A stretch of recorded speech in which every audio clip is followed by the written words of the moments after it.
Hindi madali magpatawad, lalo na kung ikaw ang iniwan, ikaw ang sinisi, at ikaw pa rin ang kailangang tumayo.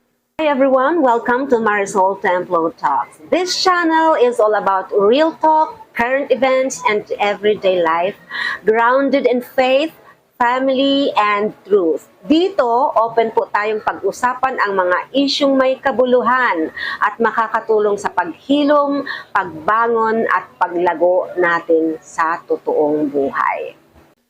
Hello, this is Marisol Templo and welcome back to our channel. And today, pag-uusapan natin ulit ang tungkol sa pagpapatawad after nating maging single parent, paano magpatawad at bakit kailangan nating magpatawad. Sa last vlog, pinag-usapan po natin ang stigma laban sa mga single parents, lalo na kapag babae ka.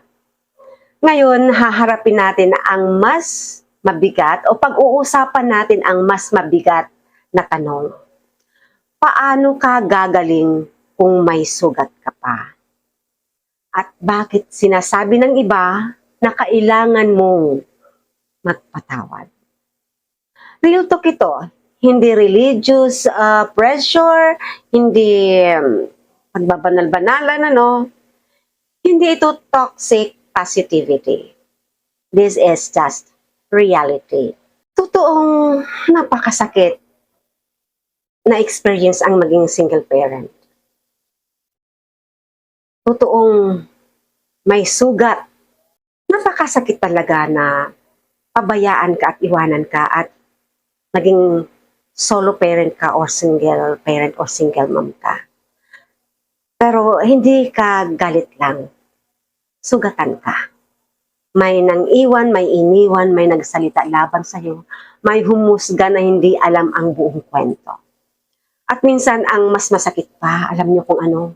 Ikaw na ang nasaktan, ikaw pa ang pinagmamadaling magpatawad. Pero pakinggan mo ito. He heals the broken-hearted and bandages their wounds. Hindi sinabing magpatawad ka o hindi sinabing magpatawad ka muna bago ka gumaling. Ang sabi, hinilom muna ang puso. Diba? Tinagaling muna ang puso. Tinakpan muna ang sugat bago ka pakawalan ng sakit. Bago mawala ang sakit. Pinahinga ka muna ng Diyos. So, kailangan mapapahinga muna para mawala yung sakit. Ang pagpapatawad ay hindi paglimot. Hindi pagbabalik sa nananakit o pagganti, hindi pagganti. Hindi pagpapanggap na okay pa o okay ang pagpapatawad. Ang totoo, pagputol ng hawak ng sakit sa puso mo. Ito yung magandang dulot ng pagpapatawad. Pagsuko ng bigat na hindi mo dapat buhatin.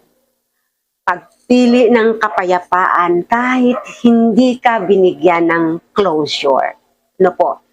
Yung mga iniwan, inabandona ng basta-basta na lang, walang paliwanag, basta na lang nawala. Sa Ecclesiastes 3 verse 1, sabi dito, for everything there is a season. May season ng iyak, may season ng galit, may season ng paghilom. Hindi pa huli, hindi ka late, hindi ka kulang sa pananampalataya, nasa proseso ka lang. Lahat naman ng bagay may process eh. Hindi agad-agad yan maghihilom, hindi agad-agad yan yung biglaan ka magpapatawad. Nandoon yung desisyon, pero yung feeling and yung memory, yung bigat, hindi agad-agad nawawala yan. But at least make a decision to forget. All starts there, that decision. At sa mga exhausted ng single parent, sa mga pagod na,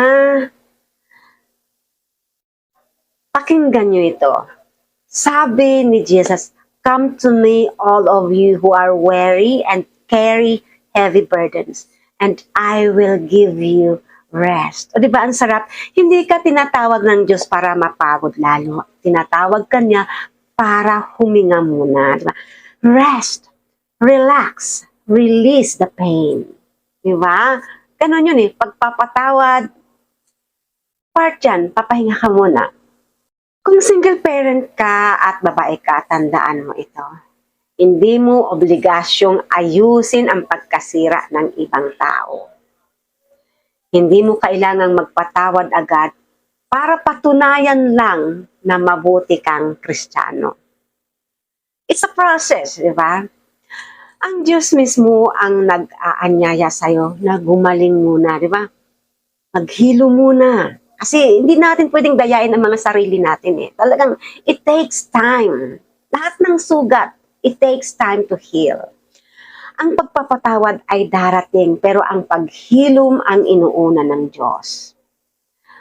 Kung ikaw ay sugatan pa, pahinga muna. Kung pagod ka pa, o pagod ka na, lapit ka muna kay Lord. Hindi ka minamadali ng Diyos. Mahal ka niya. Alam niya ang mga pinagdadaanan mo. Alam niya ang mga nangyayari sa'yo. Alam niya yung mga struggles mo. Alam niya yung mga luha mo. At alam niya yung mga kakayanin mo at hindi. At alam niya yung mga sikretong galit mo, hinanakit, galit sa sarili mo, galit sa nang iwan sa'yo, galit sa mga taong humusga sa'yo, galit sa sitwasyon, galit sa mundo. Alam ni Lord yan. At naiintindihan niya kasi alam niya kung gaano kabigat at kahirap maging single parent. Lalo na kung wala kang ibang malalapitan, lalo na kung wala kang ibang mapupuntahan, walang ibang tutulong sa'yo. Napakasakit. Pero pag may Diyos ka, may relasyon ka sa Panginoon, gumagaan ang lahat at nabibigyan ka ng direksyon. Diba? Yung puso mo gumagaan. Yung hirap na nararanasan mo, napapalitan ng joy kasi alam mo na, si Lord ang bahala. May dahilan kung bakit siya nawala. May dahilan kung bakit nangyari ito. Ganun yun. Kaya huwag kayong masyadong bitter, huwag kayong masyadong sinisisi ang sarili, huwag kayong masyadong nagko-close ng sarili nyo. Open your heart to other possibilities, to forgiveness. Open your heart to God. Open your heart to yourself. Huwag mong parusahan ang sarili mo. May dahilan ang bawat bagay, di ba? Kasi kung hindi siya nawala, edi habang buhay kang magdurusa. Hindi mo alam, mayroong mas magandang sorpresa si Lord sa'yo, di ba? Alam ko yan kasi pinagdahanan ko yan eh. And until now, I'm still a single parent. I'm still a solo parent. I'm just blessed kasi nalagpasan ko na yung sobrang hirap. Kasi, kung nakikita niyo mga vlogs ko, di ba, malalaki na yung mga anak ko eh. So may anak na akong katulong at tumutulong sa akin. May mga anak akong mababait at maunawain at alam nila yung mga pinagdaanan ko at yung buhay namin. So wala akong inilim sa kanila, alam nila lahat. And masaya kami sa tulong ng Panginoon, peaceful ang family namin at si Lord ang aming tatay. Si Lord, di ba? So, forgive kasi iyan ang magpapagaan ng iyong kalooban. Forgiveness will really heal your wound. Pag wala pang forgiveness, mananatili ang wound at sariwa lagi yan. Masakit. Makunti lang ng kunti, masagi lang ng kunti or rather, iiyak ka. So, pag may forgiveness, may acceptance. Pag may acceptance, may healing. Yun po yun. No? So, thank you so much for watching. At sa mga hindi pa po nakapag-subscribe, please don't forget to subscribe, like, and share. Please share this video para makatulong sa iba. And comment down your experiences. And if you need a prayer and a friend who understands, nandito po ako. Comment down. We can talk and we can be friends. God bless you. Thank you so much. And just like I always say, believe in yourself, believe in God, and share love. See you in my next vlog. Bye for now.